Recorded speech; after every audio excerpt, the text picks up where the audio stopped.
Istilah Cindo sering sekali dan ramai digunakan oleh anak-anak muda di Indonesia.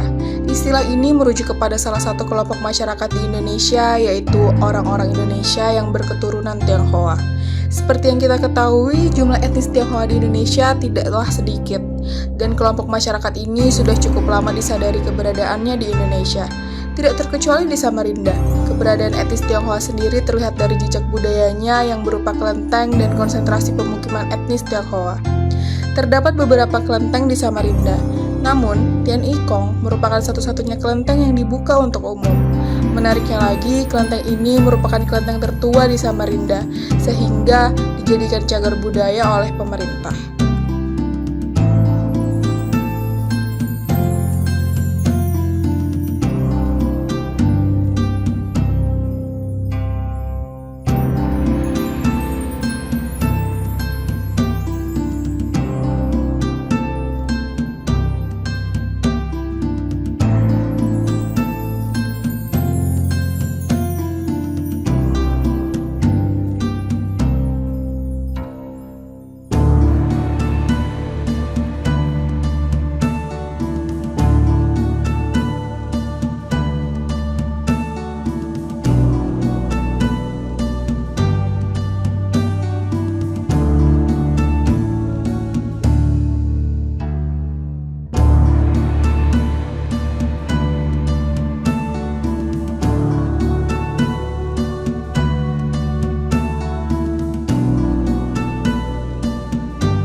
Langsung lanjut ke biografi singkat dari Bapak. Boleh tahu nama dari Bapak? Saya Hansen. Iya. Pardi Gunawan. Iya, baik. Jadi Bapak udah berapa lama sih Pak ada di Samarinda, menetap di Samarinda? Kalau saya baru 10 tahun. Kalau saya 36 tahun. Udah lama sekali ya Pak ya. Sebelum menetap di Samarinda mungkin ada menetap di kota lain Pak? Di Sumatera Barat, di Padang. Kalau saya dulu kan di Surabaya. Oh, lama ya Pak. Jadi sebelum di Samarinda di Surabaya dan di Padang dulu. Oh, oke. Kemudian kelenteng ini nih selain dipakai untuk beribadah, digunakan untuk apa saja ya Pak?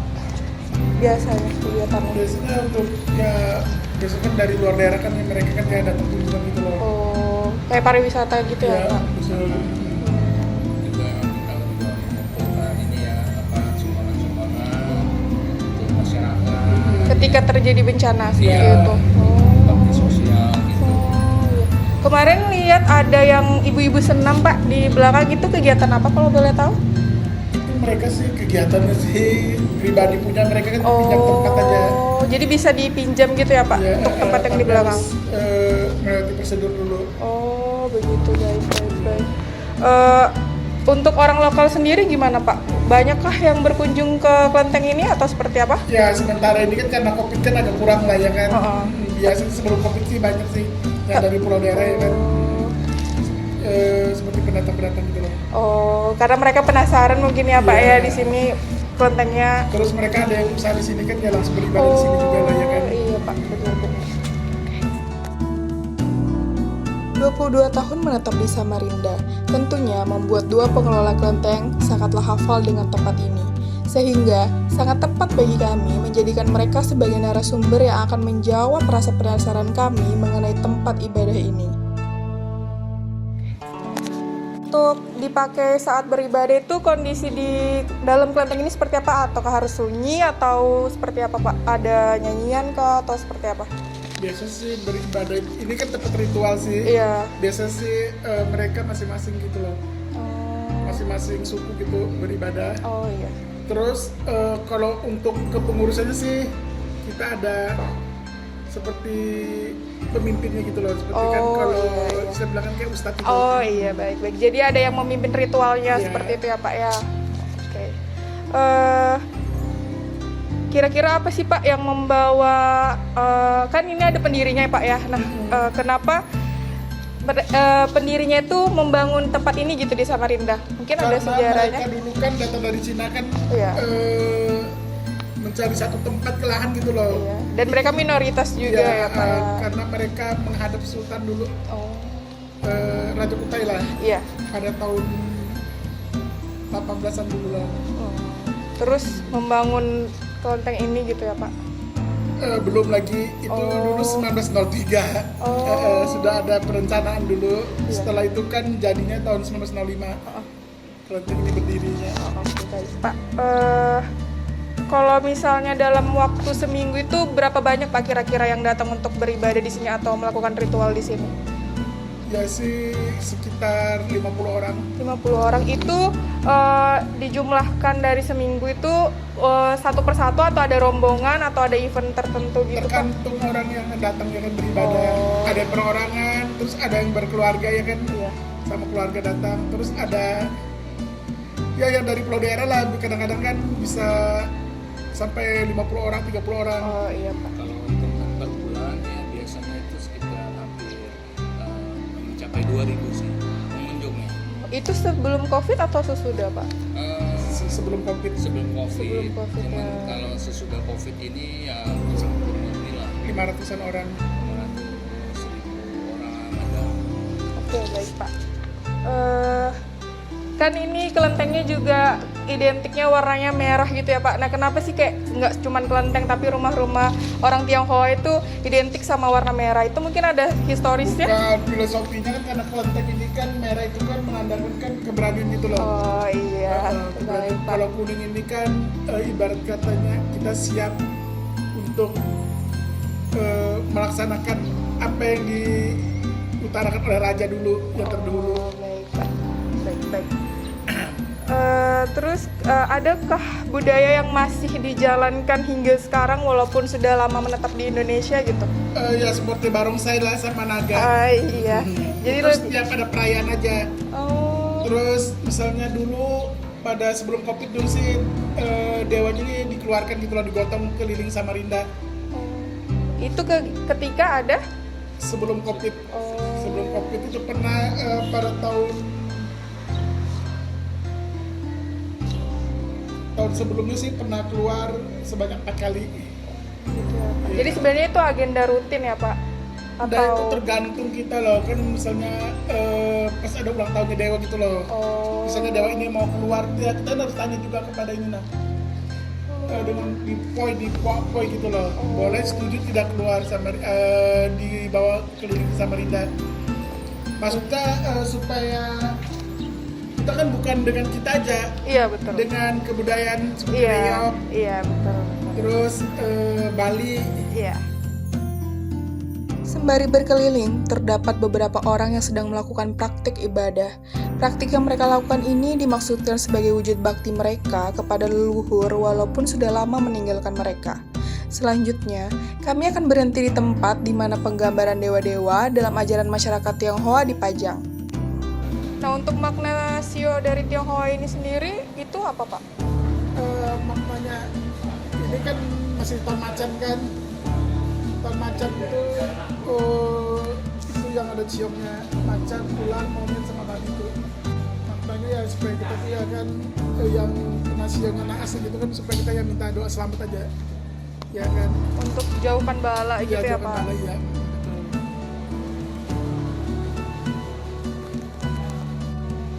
Tergantung dari tanggal kelahiran kita. Jadi pas tergantung tanggal kelahiran kita. Ya, kalau yang percaya di situ, kalau yang enggak juga sih. Oh iya. Beda-beda jadi ya Pak ya. Iya. Bisa jadi untuk penolak bala Ya, gitu. kan kita perlindungan aja ya kan, semua dewa itu kan pasti kan melindungi. Biar ada Islam dan Kristennya, semua dewa kan pasti melindungi kan. Ini kan cuma satu itu aja, kepercayaan aja ya kan. Kalau biar kita sudah sembahyang sama dewanya juga, kalau memang bencana datang kan berarti kan dari karma perbuatan kita sudah ya kan, sudah berbuah waktunya. Ya apa boleh langkahnya kan, karena kita harus menghindar, jadi kita harus memohon, tapi tidak boleh tergantung pada permohonan. Ya kan, kalau kita udah berusaha, itu kan juga suatu tidak. Iya. Untuk ngelindungin, untuk Ya. jauhkan bala seperti itu ya Pak. Ya.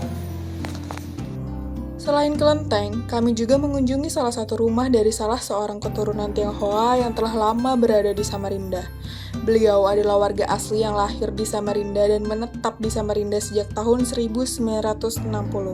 Rasa penasaran kami pun muncul, bagaimana seorang keturunan etnis Tionghoa beradaptasi dengan orang-orang lokal dan bagaimana cerita keluarga beliau yang akhirnya memutuskan Indonesia sebagai tempat mereka menetap. Selamat sore Yama, mungkin boleh perkenalan dulu dari Yama, namanya siapa seperti itu? Namanya China ya, Iya, si King Mei, si Cingmei. Umurnya Yama udah berapa tahun? 68. Yama udah berapa lama sih menetap di Samarinda sebagai turunan Tionghoa? Dari tahun 60. Dari tahun 60 sampai sekarang ya Yama. Kan Yama juga etnisnya baru, maksudnya di Indonesia tidak sebagai etnis yang mayoritas seperti itu. Nah, untuk berkehidupan bermasyarakat sendiri, Yama pernah ngalamin kesulitan kah atau butuh penyesuaian lebih kah di sekitar? Tidak. Tidak ya. Jadi gimana cara Yama untuk bersosialisasi? Ya, Biasa aja. biasa ya, pembawaan orang baik-baik itu sama orang, hargai orang. Karena kalau dihargai pasti dihargain balik ya Yama. Terus gimana sih cara Yama kan tadi Yama bilang kalau misalnya untuk berbaur itu Yama saling menghargai aja satu sama lain. Nah, apakah ada kendala lain kah, atau Yama pernah dimusuhin kah, atau Yama pernah diejek karena dari ras yang minoritas gitu? Tidak ada. Tidak pernah ya Yama.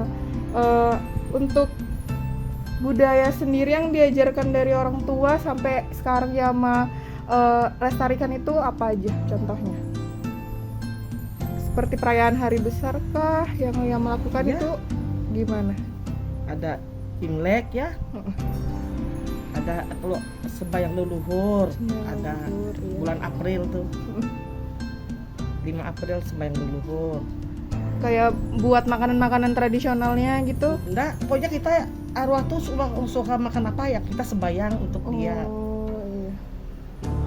Kemudian karena Yama udah lama kan tadi dari tahun 62 Yama di sini, 60 Yama di sini.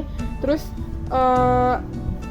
tradisi selain tadi berdoa, beribadah, melakukan hari-hari Imlek itu apa aja lagi yang Yama lakukan untuk terus mengingat bahwa Yama ini keturunan Tionghoa gitu, kayak misalnya ada barang-barang yang unik dari China atau seperti apa? Tidak ada, Nggak ada sebab tidak hobi. Oh, kecuali kalau misalnya Yama emang hobi, baru memang mengoleksi itu ya Yama. Oke. Satu, kedua kan ada uang, mau beli tuh mahal, barang antik tuh kan mahal. Iya.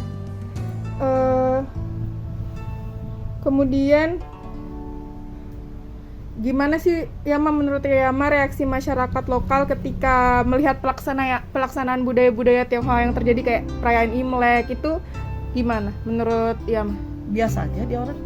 Tapi ikut berpartisipasi kan Yama mereka, maksudnya senang juga kalau misalnya ada barongsai misalnya gitu. Iya, senang. Sebab kami sini ya, keluarga ini, kakeknya Cindy ini dia punya saudara, ada yang Islam, Oh iya. ada yang Manado. Jadi ikut semua ya. Bilang Yama. capcay goreng lah semua. Saling menghargain kan. Iya. Kalau Natal ikut Natal, Idul Fitri ikut Idul Fitri, Imlek ikut Imlek. Itu aja. Kan Yama punya anak, punya cucu. Nah, Yama ngajarin nggak sih bahasa Tionghoa, bahasa China gitu, aksaranya mungkin? Susah sama dia orang ngomong. Kita ngomong bahasa Cina, dia orang apa? Jawabnya nggak ngerti. Tapi pernah diajarkan ya Yama? Nggak juga, saya malas. Seiring waktu. Iya, jadi ngikut budaya yang sekarang aja yang ada di sini ya. Kalau Iya. bahasa Indonesia seperti itu ya Yama. Tapi sekarang dia orang teman-temannya orang Cina semua bisa bahasa Cina dia orang. Karena terbiasa mungkin ya Yama, karena lingkungan juga. Nah, berhubungan dengan makanan, pada awal datang ke Samarinda Yama pernah ngerasa nggak sih makanan yang di sini itu nggak cocok sama lidahnya Yama atau Nggak. gimana? Apa aja hajar. Apa aja dia makan ya Yama, bersyukur yang penting bisa makan gitu ya. menurut Yama nih setelah lama tinggal di sini dan juga masih keturunan Tionghoa, Yama lebih cocok sama makanan dari Tionghoa atau dari Indonesia? Rasanya sama aja. Ya sukanya sop-sopan. Iya. Nah, kalau tradisi China ini kan ada hari H-nya tuh, nah, hari apa tanggal 22 Desember nanti ada hari onde-onde. Nah, itu Jadi sebenarnya sama aja sih buat Sama makanannya aja. Yama, cuman mungkin kalaupun kangen juga Yama bisa buat sendiri Bisa buat makanannya. sendiri. Oke. Sebagai penutup nih Yama, apa sih pendapat dari Yama mengenai Samarinda secara umum, baik kayak masyarakatnya atau makanannya, budayanya gitu? Samarinda itu menurut Yama Samarinda tuh gimana? mahasiswanya bagus semua. Dari dulu lah orang unjuk rasa ya. Bisa Samarinda ini tidak pernah ada mahasiswa unjuk rasa. Jadi Samarinda itu bagus, mahasiswanya semua tidak ada ikut campur. Iya. Dia di situ mau unjuk rasa silakan, tapi di orang sini enggak. Ya tidak pakai kekerasan seperti itu ya Yama. Makasih banyak ya Yama atas informasinya dan ketersediaannya mau diwawancara. Sama-sama. Berbincang dengan masyarakat keturunan Tionghoa membuat rasa penasaran kami semakin memuncak. Kami pun akhirnya memutuskan untuk berkunjung ke salah satu jalan yang terkenal. Tempat ini merupakan salah satu pemukiman orang-orang Tionghoa. Untuk menelusuri lebih lanjut, kami mewawancarai ketua RT setempat. Pak RT dan Kak. Sore. Iya, jadi mungkin sebelumnya perkenalan singkat aja dari nama dan sebagai apa, mungkin dari Pak RT bisa diinformasikan? Namanya Pak RT dulu dong. Iya. RT-nya Pak Made Danayasa. Ya. Aslinya dari Bali. Nah, Tapi keturunan Chinese. tenis campur Bali. Oke. Tahun 80 saya merantau ke sini. Nah, tinggalnya di Aminah Syukur. Udah berapa lama totalnya Pak di sini di Samarinda? Samarinda tahun 80. Dari tahun 80. 80. Awal 80 masuk sini, tinggal di Aminah Syukur. Tahun 90 langsung pindah ke sini sampai sekarang. Nah, sebelum ke di sini di kota mana? Tinggal ya. Tinggalnya ya di Bali, Denpasar. Denpasar. Nah, pas berpindah ke sini di kota ini apa kena culture shock kah Pak RT, atau mungkin ada kesulitan untuk berbaur dengan orang-orang sekitar? Oh, enggak ada. Alhamdulillah kita punya teman dulu di sempat di Surabaya dulu sempat ketemu orang Kalimantan. Nah, orang Samarinda satu, orang Banjarmasin satu asrama. Itu ceritanya, akhirnya lari ke sini kan nggak begitu sok lah, langsung diterima aku sama teman-teman sini. Jadi ditoleransi ya, Ya, Pak ya. toleransi, langsung kumpulan kita memang dari dulu itu terus. Jadi relasinya kuat juga Wah, pas ya, sudah di ada sini. yang suku Banjar, ada yang Bugis dulu kita, ada yang Butonnya, campur kita dulu sih. Iya, Tahun 80-an itu kita sudah nyampur. Bapak kan udah lama menetap di sini, apalagi sekarang udah menjadi salah satu orang penting lah di lingkungan ini. Ada nggak sih Pak perbedaan kondisi jalan di sini dari dulu sampai sekarang, baik dari masyarakat maupun lingkungannya? Kalau untuk infrastruktur mulai saya tinggal sampai sekarang ini belum pernah ada pergerakan, karena ini kita punya daerah dermaga ini rasanya masuk provinsi ya. Provinsi rasanya jalan ini.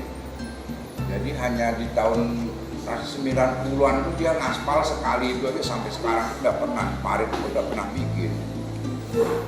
Itu dari awal saya sudah tinggal di sini sudah. Di Samarinda. Nah, apa sih Pak hal apa yang menarik perhatian Bapak saat pertama kali tinggal di sini? Terus juga pas berbaur dan bersosialisasi di sini tuh apakah menemukan kesulitan atau malah diterima baik atau seperti apa? Waktu saya datang sini sih langsung diterima baik kok sama warga sini. Terus kita langsung membaur gitu. Itu kan masih tahun 80-an, pembaurannya kan bagus betul waktu itu. Ada Kita berbagai membaur. macam suku juga ya? Ya, bermacam-macam suku. Kita tinggal di Aminah Syukur dulu. berbaurnya bagus, nggak ada kendala sih. Sampai sekarang pun kita nggak ada kendala. Ditoleransi banget ya Pak ya? Ya, toleransi betul di sini. Bapak kan juga sudah lama menetap di sini dan apalagi sekarang sudah menjadi salah satu orang penting lah di lingkungan ini. Nah, ada nggak sih Pak perbedaan kondisi jalan ini dari dulu sampai sekarang atau masyarakatnya maupun lingkungannya gitu? Kalau jalan sih dari dulu cuma semenjak saya di sini tahun 90 itu hanya sekali aja di aspal tahun 94 ke 9 berapa tuh. Itu aja sekali sampai sekarang pun dia udah pernah lagi aspal. Nah, terus sebagian penduduk yang ada di sini sekarang kan sudah punya rumah masing-masing. Iya. Jadi dia orang pindahan saja tapi toko-toko tetap di sini. Jadi sekarang udah nggak full Chinese lagi ya Pak untuk Chinese masyarakatnya? semua masih. Oh, masih Chinese Ya. semua. Tapi udah nggak menetap di sini atau seperti Sudah apa? sebagian ada yang tidak menetap pindah ke perumahan. Tapi toko-toko masih tetap di sini. Dari dulu ya Pak tokonya itu sampai Dari sekarang? dulu, dari dulu. Nah, untuk rencana pengembangan pembangunan jalan di sini gimana Pak? Apakah sudah ada atau bagaimana? Belum, itu sih belum ada wacana. Kalau kita sih ajukan ke apa namanya nih ke apa,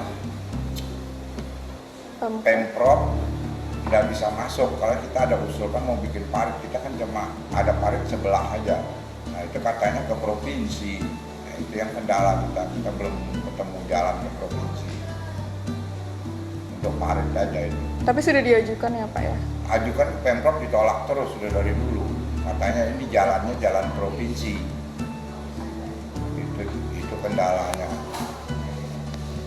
Berarti memang sudah ada rencana pembangunan jalan tetapi masih terkendala di perizinan seperti itu ya Pak?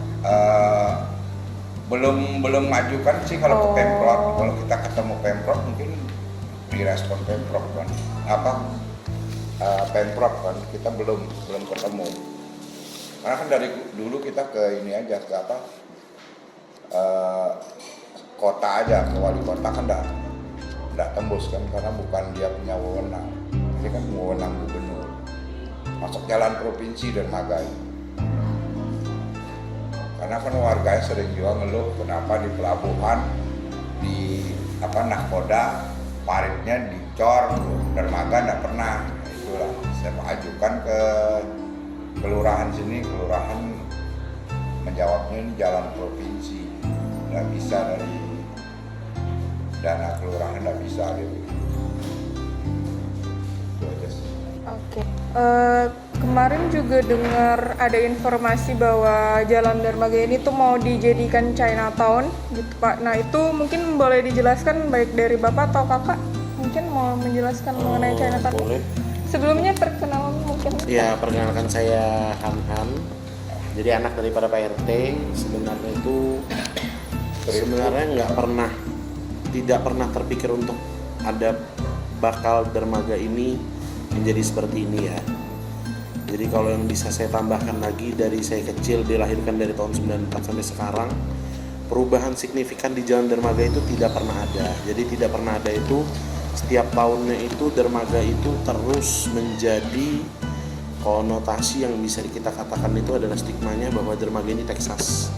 Tidak ada orang benar di Jalan Dermaga selain pagi sampai sore itu komplek pertokoan, setelah itu banyak orang yang menganggap di Jalan Dermaga, pelabuhan nahkoda itu prostitut, narkoba, Ya merusak masyarakat dan lain-lain. gitu ya. Pokoknya stigmanya itu sudah negatif. Nah tapi setelah adanya program dari wali kota yang namanya Probebaya itu, yang tersalurkan setiap RT yang ada itu, ya itu terjadilah, terpasanglah lampion itu yang memang itu ada dari Probebaya. Setelah viralnya dermaga ini ada dampak positifnya. Dampak positifnya itu setiap malam minggu atau bahkan setiap hari sekarang Jalan Dermaga itu dari yang orang tidak pernah tahu, mungkin termasuk kalian juga, jadi setelah viral baru tahu, akhirnya timbullah ide di mana kita ingin membuat ikon Samarinda. Di Surabaya sudah tercipta ikon Kyakya. Kita pingin juga Samarinda punya ikon. Kenapa kita ingin menciptakan icon karena kita ingin merubah stigma yang kita lihat dari apa sih Samarinda itu kampung, Punya apa gitu ya? punya apa, tapi kita punya penghasilan paling besar. Tapi jongkoknya kita ini, kita merasa nggak sih di Samarinda nggak pernah punya icon. Dan kita itu setiap kali mau kreatif atau berinovasi belum tentu bisa didukung oleh pemerintah. Nah itu yang harus digarisbawahi. Kenapa? Kalau memang pemerintah mendukung, mensupport, sudah banyak pasti yang berinovasi, yang kreatif. Apalagi ekonomi kreatif itu tuh sekarang lagi gimana caranya pemerintah ingin mengangkat, tapi pergerakannya itu slow. Karena terdampak pandemi kemarin juga. Sebenarnya bukan terdampak pandemi ya. Kalau mau dibilang endemi, rasanya di Samarinda itu kurang berdampak.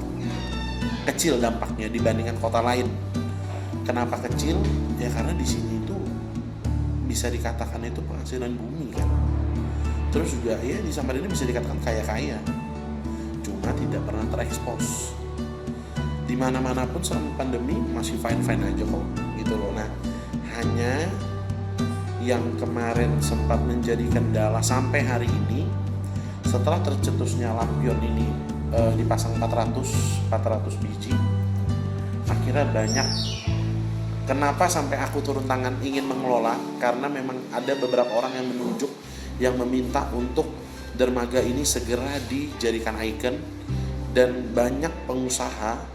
Dan ibaratkan itu tuh kalau di Jakarta membangun musola dengan etnis Chinese, kita di sini ingin juga menjunjung tinggi persatuan Indonesia, membuat dermaga street food. Bukan Chinatown. Chinatown itu nanti adanya di daerah dari Mercure sepanjang jalannya Sudarso. Jadi Citra itu bakal jadi Chinatown. Jadi pinginnya orang-orang yang mensupport dermaga ini, berdirikan dulu dermaga menjadi contoh, bahan percontohan supaya pergerakan Chinatown itu bisa terrealisasikan segera. Tapi sampai hari ini ya begitulah namanya birokrasi. Kita sudah saya sendiri sama papa saya juga sudah pernah ketemu wali kota, sudah menyerahkan layout kurang lebih yang akan dibuat street food itu dengan tema etnik Chinese, tapi rombong kita seragamkan, gerobak itu kita seragamkan dengan tema merah putih. Jadi setiap tenan itu 2 tenan berjarak itu merah putih. Venue-nya kurang lebih 84 meter kiri kanan. Nah itu sampai hari ini masih mangkrak, bukan mangkrak ya sebenarnya. Kalau kita katakan dari dinas-dinas terkait itu sudah kita masing-masing datangin, itu responnya baik. Tapi ya itu tadi, kita hanya menunggu dari wali kota pertama. Terus kedua, sampai hari ini juga dari wali kota, dari Pak Wali atau segenap jajarannya belum ada. Maksudnya ketika kita mau mendirikan satu ikon kan pasti ada persyaratannya. Kira-kira syaratnya apa sih? Itu belum dikasih ke kita. Cuma dari yang dinas-dinas terkait yang kita datangin itu sudah memberitahukan bahwa kurang lebih itu ada ini loh syarat-syaratnya. Nah itu dalam tahap kita penuhi semua, termasuk termasuk juga konsep matang yang nanti saya bisa share ke kalian, nanti bisa ditampilkan juga di video ini. Layoutnya seperti apa saya sudah ada, nanti boleh saya share ke kalian biar lebih jelas lagi. Itu sih. Aku udah jelaskan juga gimana respon pemerintah dan para jajarannya. Nah, aku di sini mau nanya, gimana sih sebenarnya respon masyarakat mengenai adanya street food ini ataupun Chinatown yang sudah disinggung? Kan nggak mungkin ada suatu ide ketika Koko belum turun ke lapangan untuk mengecek bagaimana sih minatnya masyarakat, apakah seperti apa gitu. Mungkin bisa dijelaskan mengenai respon dari masyarakatnya. Kalau respon masyarakat itu bisa dikatakan 80% 80-90% itu mensupport. Setuju ya. Setuju. Tapi setiap niat baik, setiap apapun yang kita lakukan untuk membuat hal itu lebih indah, pasti ada pro dan kontra. Itu sudah biasa. Dan pro dan kontra itu saya dapatkan bukan dari ibaratkan itu orang pribumi, tapi kita dapatkan itu sendiri dari orang Chinese. Nah, orang Chinese yang ada di sekitaran dermaga ini dan tidak taat administrasi. Orang baru yang tinggal di sini, yang kita ingin membuat dermaga ini jauh merubah stigmanya, mereka malah menentang dengan alasan mengganggu perekonomian lah ini itu. Mereka buka toko sampai jam 5 sore. Saya gunakan Jumat, Sabtu, Minggu hanya weekend dan jam 5 sore sampai jam 11 malam. Apakah itu mengganggu pertokoan? Tidak sih. Tidak. Tapi mereka mengatakan itu mengganggu. Mengganggu. Berarti saya itu dapat apa ya? Ibaratkan saya dijegal, bukan dijegal juga. Mereka tidak setuju dengan tidak berlogika, tidak ada alasan yang spesifik mengatakan tidak setuju. Sekarang kalau tidak setuju atas dasar yang lebih bisa diterima alasannya, mungkin saya akan stop. Tapi kalau misalkan dia tidak setuju, tapi hanya karena hati atau karena ya udah aku nggak suka, yang penting aku nggak suka, ya nggak bisa. Saya tetap akan jalankan, kita akan tetap usaha karena sampai hari ini yang akan dibuka itu 65 tenan. 65 tenan itu dengan makanan Nusantara yang tidak ada yang sama, itu sudah terisi 50. 15 itu kita untuk cadangan, nanti ada sponsor, mungkin dari pemerintah minta tenan ini dan itu yang akan dipromosikan juga di dermaga ini. Kalau menurut saya 90% itu sudah banyak banget orang-orang yang menanti, peminatnya yang dermaga ini begitu bukakan boom. Karena membuka lapangan pekerjaan juga. Ya, juga terus itu kenapa sih antusiasnya banyak ya? Karena orang-orang, karena ini nggak ada, kita nggak punya ikon. Samarinda ini momentum. Jadi saya pinginnya dermaga ini bakal panjang, jadi ikon yang nggak sia-sia. Kenapa nggak sia-sia? Ingat ya. Segala sesuatu yang dikeluarkan uang dari pemerintah setiap tahun pasti akan hilang. Dalam ibaratkan itu keluar terbuang nggak akan jangka panjang. Gimana caranya kita tuh membangun kota ini? Apa yang dikeluarkan sekali itu bisa untuk pancingan jangka panjang. Selama ini yang keluarkan uang 100 juta 1 tahun habis sudah, nggak ada ceritanya lagi. Nah saya nggak kepingin begitu. Kita tuh coba merubah mindset. Jadi jangan jongkok terus kita di Samarinda, nggak akan berkembang Samarinda kalau begitu terus. Itu sih.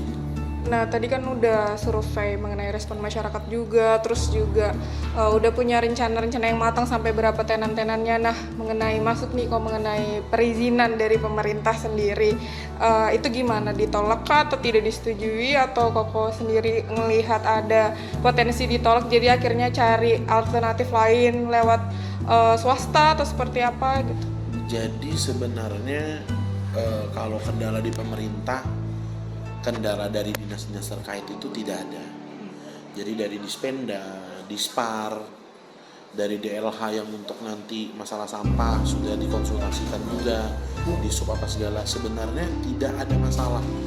Dari dinas-dinas terkait ini tidak ada penolakan. Mereka menyambut baik. Kenapa? Karena pertama ya, dermaga ini akan berdiri tanpa menggunakan APBD. Tidak ada memungut uang pemerintah. Tidak ada. Jadi yang ibaratkan uang pemerintah tuh hanya lapisan langit daripada lampion itu. Lampion itu pun itu nanti akan disupport. Nah, jadi dana probebaya itu berapa? Itu nanti akan ditambah oleh pihak swasta yang memang banyak perusahaan-perusahaan tuh yang mensupport gitu loh. Jadi kayak contoh nih, probebaya dari wali kota dapatnya 75 juta. Oh kita mau bangun gapura, nah itu akan disupport oleh swasta. Jadi apa sih yang mau ditunggu lagi sama pemerintah kalau yang kayak gitu?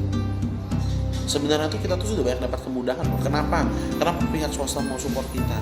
Karena kalian sadar nggak, banyak perusahaan di Samarinda yang nggak pernah dikasih panggung untuk mereka muncul. Ibaratkan itu apa? Saya mau bantu apa?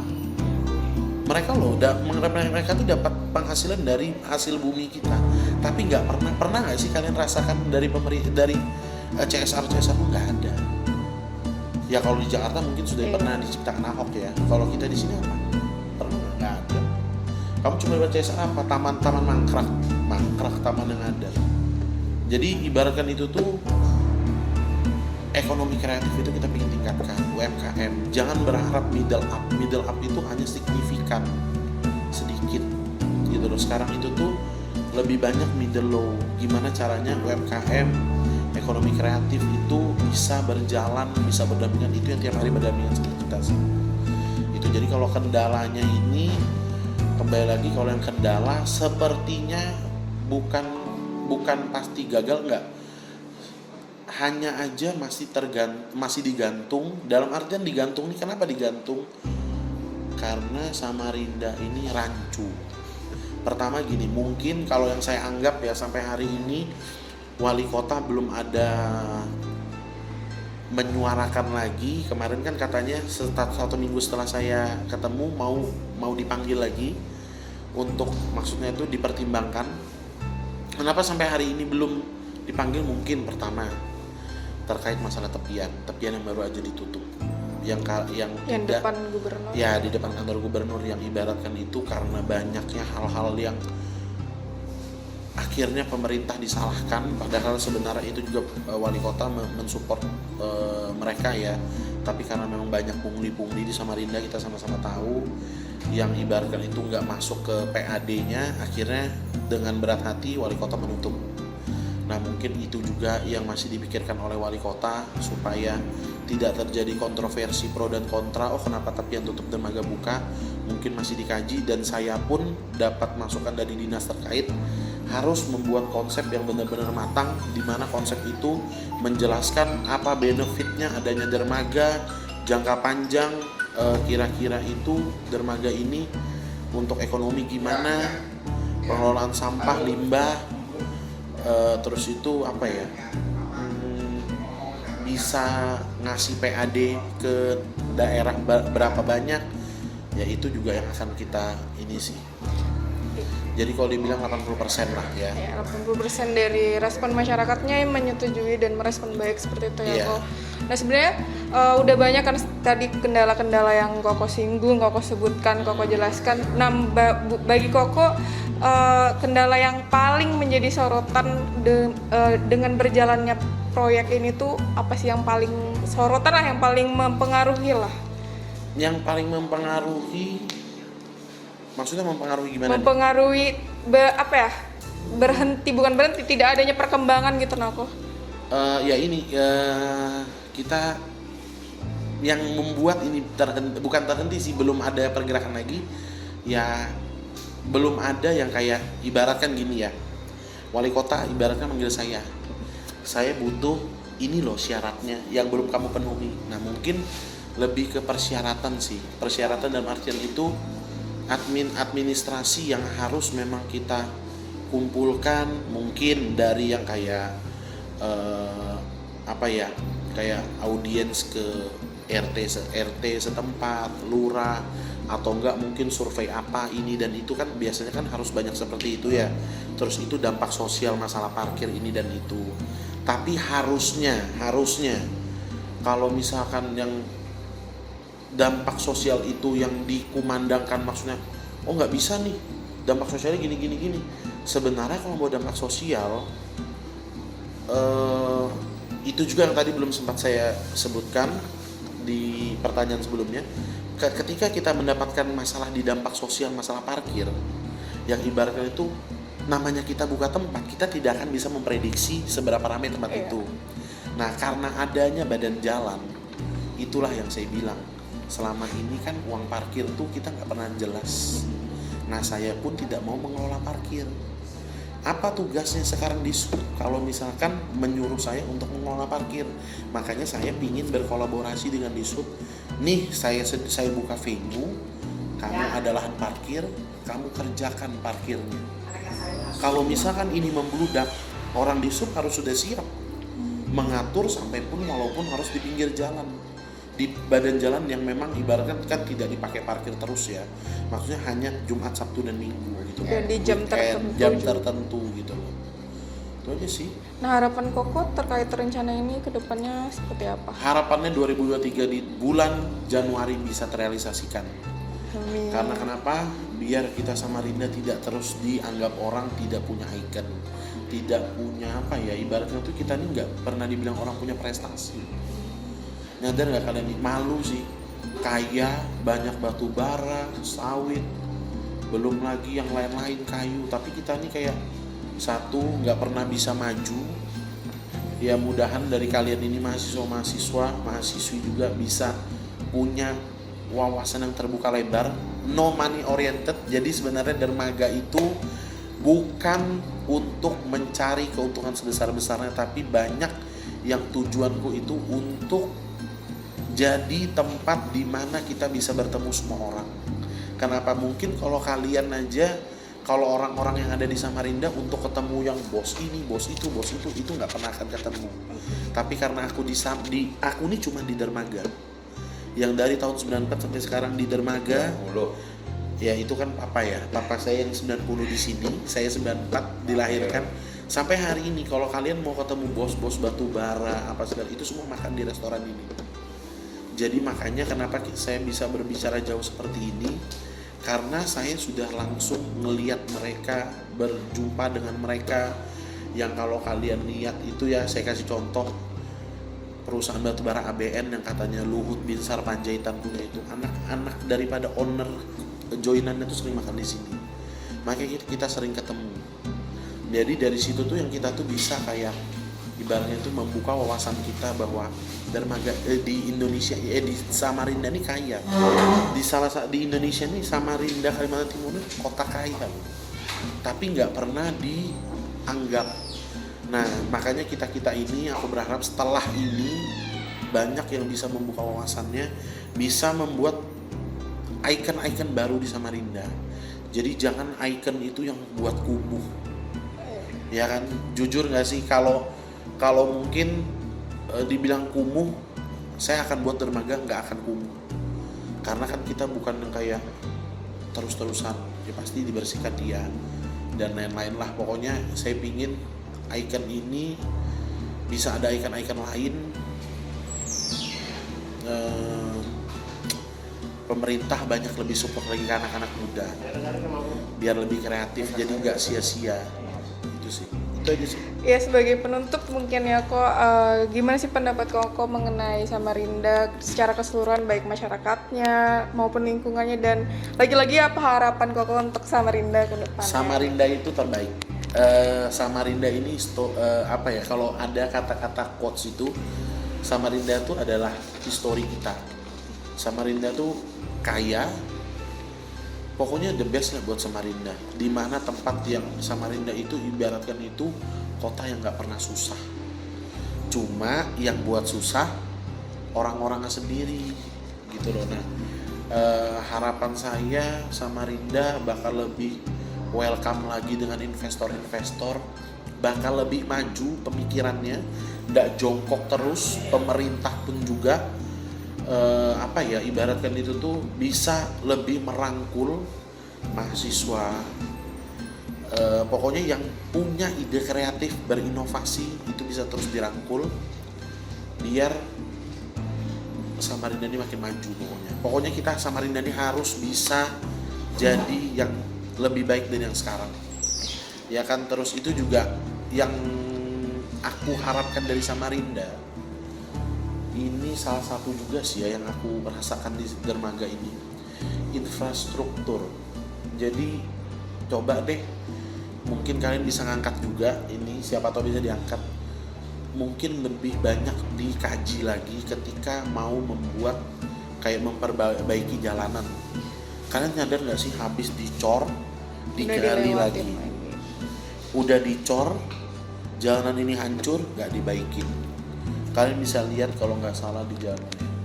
Pokoknya kayak gitulah Samarinda, jangan kayak gitu ya Samarinda ya. Mudahan lebih baik lagi, dan buat kontraktor-kontraktor yang baikin jalanan atau drainase dan ini itu bisa lebih profesional lagi. Jadi kita ini jalanannya nggak geradakan, nggak kayak muka yang penuh jerawat yang kayak gelombang jalan. Padahal di kota giliran Jokowi mau datang baru rata ya kan. Padahal ini Itu ibu sih. kota ya. Padahal bakal jadi IKN gitu. Ya itu aja sih.